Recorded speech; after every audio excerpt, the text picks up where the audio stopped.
masyarakat dalam melakukan giat-giat resiliensi sebenarnya masih terbatas gitu ya. Narasi soal resiliensi ini biasanya dalam konteks kebencanaan di Indonesia itu masuknya pengurangan resiko bencana, yang mana kita meminimalisir dampak dari suatu resiko atau dampak dari suatu bencana.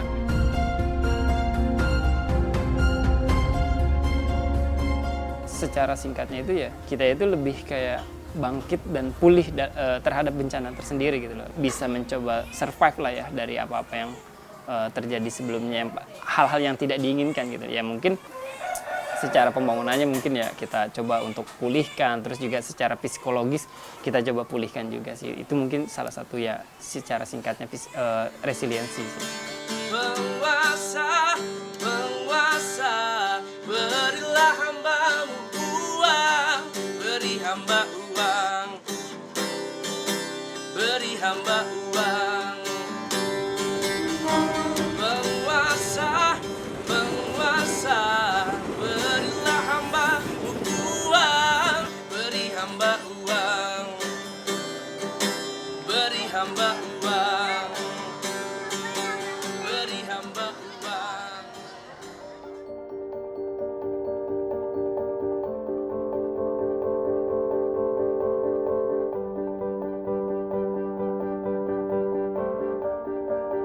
Resiliensi itu kan diadaptasi dari kata resilience ya, yang artinya ketahanan gitu, ketangguhan.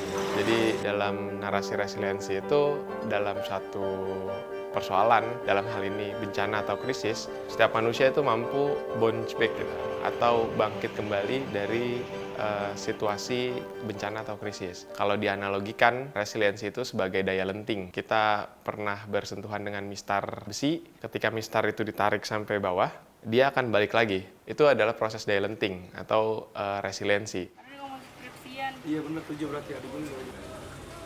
Itu sih masih dalam pembahasan di grup aja. Lagi cari solusinya sih. Di Indonesia sendiri, pengaruh utamaan pengurangan resiko masih sangat minim gitu ya. Apalagi pengetahuan di masyarakat soal pengurangan resiko atau resiliensi. Dalam hal ini Indonesia masih jauh dari kata resilient sebenarnya. Belum banyak yang melakukan fokus untuk pengurangan resiko bencana. Padahal bencana itu merupakan suatu siklus gitu ya. Yang mana kita tahu mulai dari pra sampai recovery itu akan balik lagi ke pra gitu.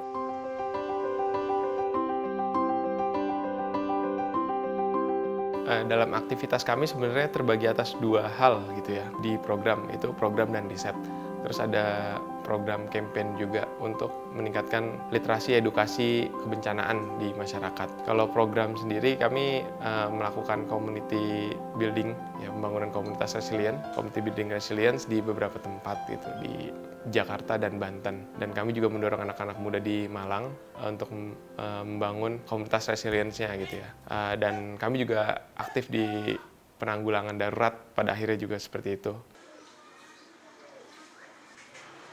Saya coba sedikit berbicara tentang community building resilience di Jakarta, itu di Petamburan misalkan, punya banyak tantangan ya menurut saya. Karena kami hampir 2 tahun di sana dan coba melakukan proses pemaknaan gitu ya, coba saling mengenal dan lain-lain. Itu juga cukup sulit. Sebenarnya masyarakat tuh nggak menolak gitu dengan adanya kita di sana gitu. Tapi apa yang teman-teman bahas gitu menurut warga, ini masih jauh dari kita gitu. Nah itu sebagai refleksi sebenarnya bagi teman-teman AIRES.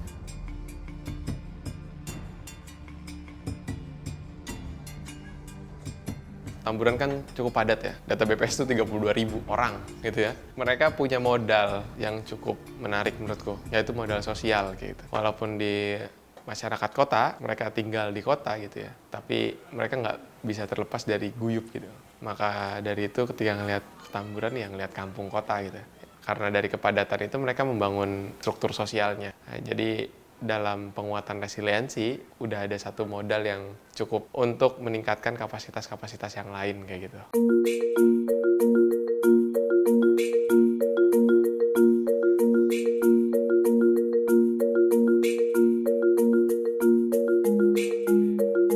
Jadi Petamburan itu secara geografis kan emang dialiri Sungai Ciliwung, salah satu sungai besar di Jakarta.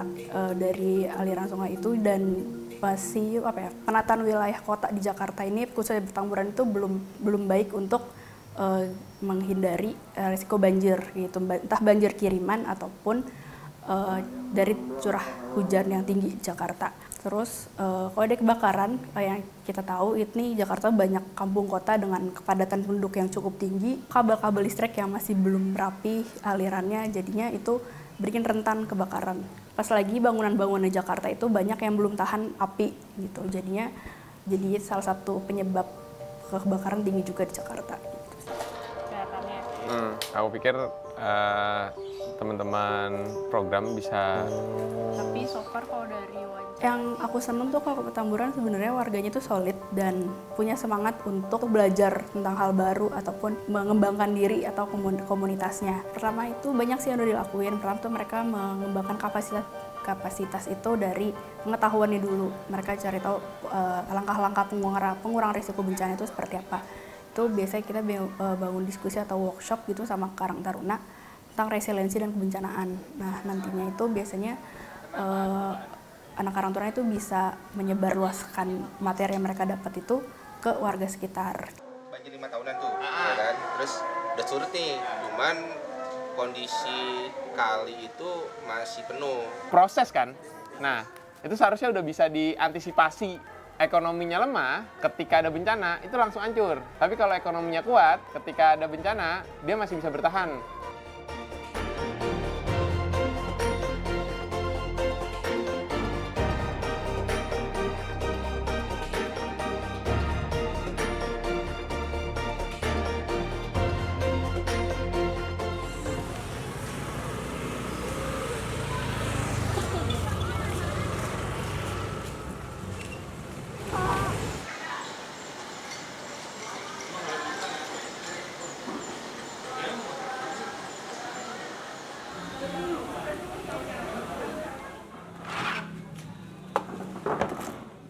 Pemuda itu memang minim pengalaman karena kita tidak menawarkan tentang masa lalu gitu loh. Karena pemuda itu menawarkan masa depan gitu loh. Nah, dengan disitulah mungkin juga kita coba untuk menggerakkan pemuda-pemudanya ini untuk mengembangkan daripada apa yang menjadi potensi dirinya gitu loh, untuk lebih kreatif, lebih inovasi dalam membangun masyarakat sekitarnya sini dulu gitu loh.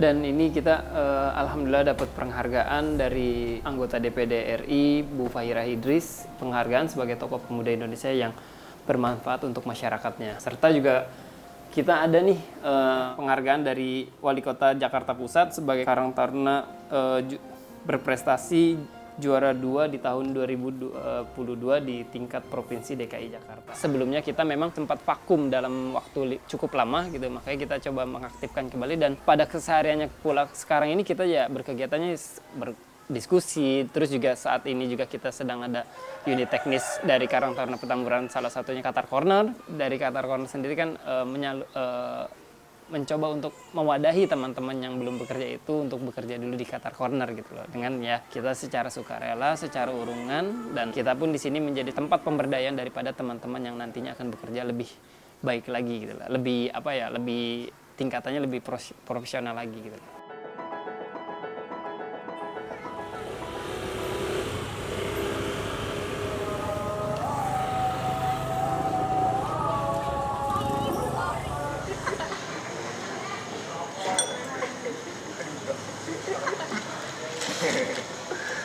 Kedai Qatar Corner itu 10%-nya disisihkan untuk dana-dana darurat sebenarnya, dan untuk pengelolaan keorganisasian di luar kedai itu sendiri. Jadi prinsip-prinsip finansial resilient juga masuk tuh di situ. Hal-hal itu sebenarnya yang kami lakukan. Dan kenapa Petamburan? Karena Petamburan punya cukup kesoliditasan gitu ya dalam membangun ekosistem sosialnya gitu.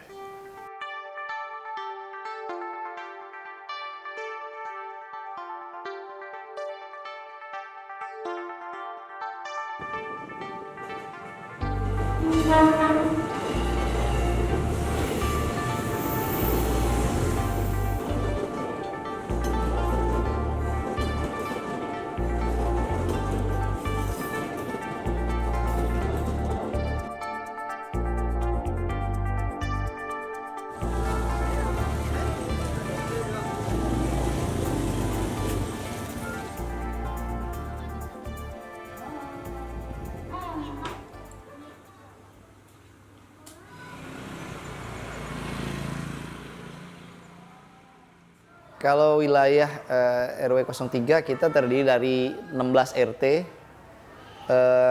ya termasuk salah satu yang terbanyak juga di wilayah Petamburan ya jumlah RT-nya. Juga untuk penduduknya malah yang paling padat sebenarnya di Petamburan. Nah jadi kalau perhitungan saya kurang lebih penduduk RW 03 hampir 5.000-an gitu ya. Oh di dalam sini? Itu udah ketutup ya? Udah ketutup semua. Nggak yang katanya nyangkut. Oh ini pas ini berarti. Itu kok udah teh itu? Udah saya belum tuh. Bongkar. Ya, untung warga pada ini ya, pada mau tuh. Ini banyak, ini ada yang Ini nggak mau. Kalau nggak mau bayar 3 juta, kalau nggak mau. Itu aja. Mungkin sekilas saya perkenalkan bahwa di wilayah kami ini termasuk wilayah yang rentan ya terhadap bencana. Juga di wilayah kami terkenal juga dengan istilah ya kumis gitu, kumuh dan miskin. Yang tentu banyak tantangan nih buat saya pribadi dan nanti mudah-mudahan sedikit-sedikit kita perbaiki agar wilayah saya di RW 03 ini lebih baik lagi. Kebakaran.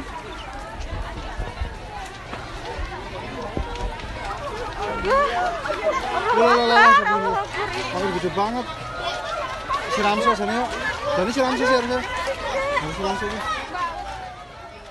Berapa kali, kalau untuk kebakaran sih kayaknya masih bisa dihitung jari ya. Kebakaran yang baik skala kecil maupun sampai besar kurang lebih ya di bawah 10 kali kalau menurut keterbatasan ingatan saya ya. Nah tapi yang lebih sering memang banjir di wilayah RW 03 ini karena wilayahnya seperti mangkok, kita ada di bawah mungkin dari kali kita ada di lebih rendah ya, posisi yang lebih rendah. Nah ini jadi langganan nih untuk banjir.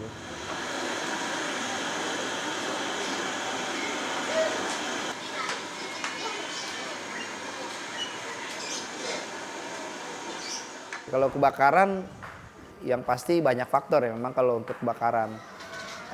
Semakin padat penduduk, semakin padat makin banyak jumlah orang, tentu resiko makin tinggi. Nah di wilayah saya ini memang kebetulan penduduknya itu banyak. Sudah gitu rumahnya itu padat, kecil, padat ya. Bahkan satu kamar itu bisa satu rumah gitu. Kalau dalam rumah-rumah pada umumnya ya satu kamar kan buat satu keluarga kecil atau anaknya gitu ya. Tapi kalau di wilayah saya ini ada yang satu kamar itu bahkan lebih dari satu kakak gitu. Jadi saking padat gitu. Udah gitu dari kontur bangunan juga itu mempengaruhi kalau untuk kebakaran. Semakin bangunannya mungkin beton gitu ya, itu mungkin resiko terjadi kebakaran yang fatal itu lebih rendah. Nah di wilayah kami ini mayoritas memang masih bangunannya itu dari kayu ya, dari papan sehingga resiko kebakaran jadi tinggi. Ngobrol sama asesmen sebenarnya. Oh gitu. Iya, ada program ketahanan juga sebenarnya di RW 7. Oh gitu. Semampu yang saya bisa saya harus bantu. Ya apalagi Aires sama Karang Taruna udah Awal masuknya iya ada yang bilang juga ini anak-anak so tau nih ngomongin bencana kayak gitu. Kebakaran memang kebakaran aja kayak gitu kan. Ya udah emang udah dasarnya kayak gitu. Bahasa dasarnya tuh kayak ya emang musibah aja lah kayak gitu. Gitu. Tapi kita coba menjelaskan itu nggak musibah Bu. Sebenarnya bisa kita antisipasi gitu. Ya nggak bisa lah Mas. Kalau misalkan udah waktunya kebakaran mah dari Allah kebakaran ya udah kebakaran gitu. Ya di beberapa kali tuh ya kami amini karena untuk coba menarik engagement gitu ya. Tapi di beberapa kesempatan juga kami kasih informasi soal pengetahuannya itu seperti apa terkait kebencanaan. Dan so far sekarang sudah berkurang tuh narasi kebakaran karena dari Tuhan langsung gitu ya.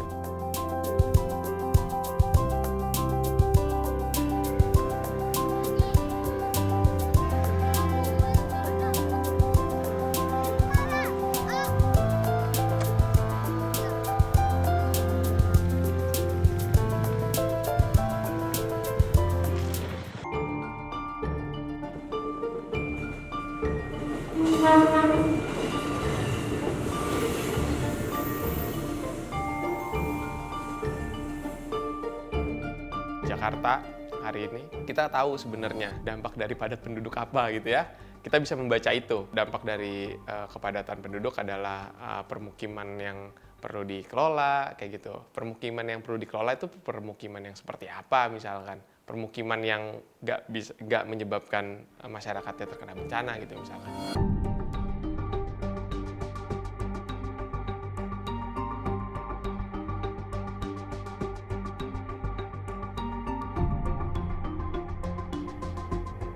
Kalau kebakaran memang yaitu masyarakat tidak banyak persiapan nih kalau kebakaran. Tapi kalau kebanjiran, masyarakat tuh jauh lebih siap nih di wilayah saya.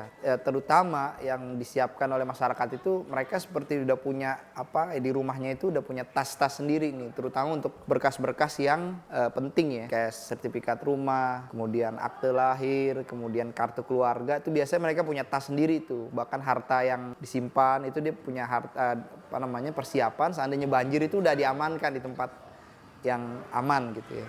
Nah itu yang disiapin oleh masyarakat. Selebihnya mereka mayoritas karena udah tahu wilayahnya banjir, ya kalau ada yang punya rezeki lebih, dia akan tinggikan rumahnya gitu. Jadi tadinya 1 tingkat jadi 2 tingkat. Jadi yang lantai bawah udah disiapin memang sewaktu-waktu banjir ya udah ini. Nah begitu juga masalah listrik. Kalau banjir itu kan rentan terhadap setrum. Mayoritas masyarakat kita udah punya alarm bahwa kalau banjir hati-hati dengan listrik.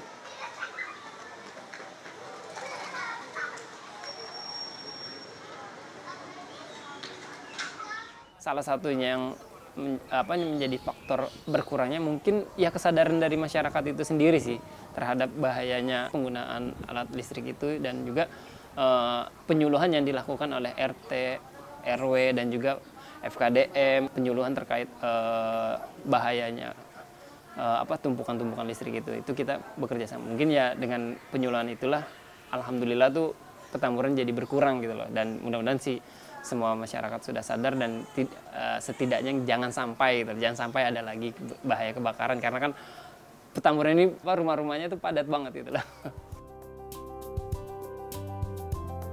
Ini kok belum teh? Karena nunggu orang PAM-nya. Nunggu orang PAM.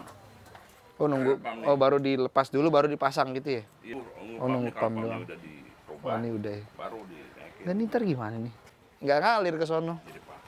Iya, maksudnya direndahin kayak. Terus kalau berbicara tentang banjir, nah ini juga banyak juga faktornya. Kalau di wilayah saya ini, ya tadi seperti saya sampaikan, wilayahnya memang bentuknya itu seperti mangkok. Jadi kita ada di cekungan ya, cekungan mangkoknya, sehingga ini air ya kalau udah dari atas itu, apalagi kita kan seberang juga berbatasan dengan banyak instansi lain ya, bahkan beda wali kota ya, beda kota madya. Nah itu air dari seberang itu juga mengalir ke wilayah kami, sehingga udah makin lengkap ya, udah wilayahnya cekung, kemudian air dari seberang juga masuk, kemudian ditambah mungkin budaya masyarakat kita ini nggak bisa kita pungkiri, buang sampah, kemudian selokan juga kita semakin sempit dan banyak penghalangnya, sehingga ini jadi faktor-faktor itu yang mungkin jadi wilayah kita jadi resiko terhadap banjir.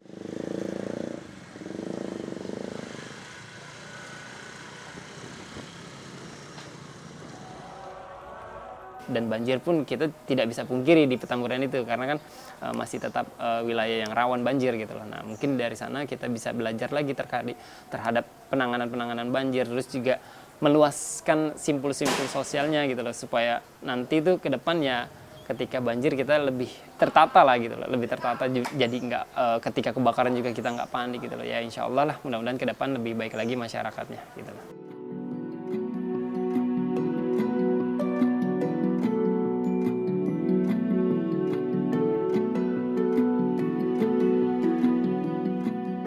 Nah kalau di wilayah saya ini karena langganan ya, sekali lagi langganan, jadi masyarakat itu, jadi kalau menurut penglihatan saya, perkiraan saya ya mereka punya cukup ketahanan, udah tahan dengan ya faktor-faktor yang tidak enak tadi ya, terutama banjir, karena banjir tuh ya udah sering lah di wilayah kita, walaupun skalanya terus menurun ya dari waktu ke waktu, tapi ya kita udah biasa. Nah jadi kalau untuk di wilayah saya resiliensinya gimana ya, Ya kalau menurut saya mereka jauh lebih punya daya tahan sebenarnya. Bahkan dibanding saya, sebagian warga saya justru lebih kuat ya terhadap bencana-bencana itu.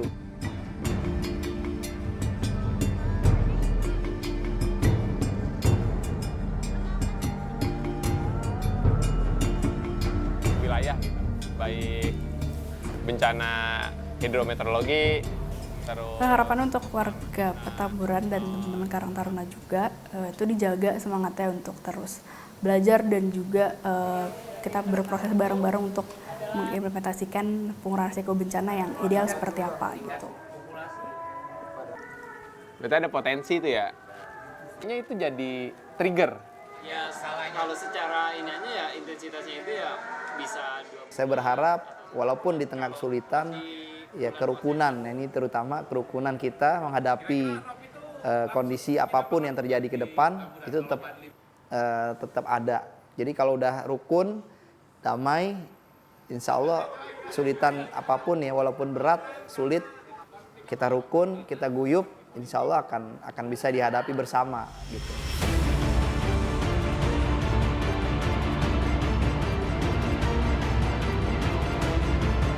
Untuk masyarakat luas, pengurangan resiko bencana ini nggak bisa dipandang sebelah mata gitu ya.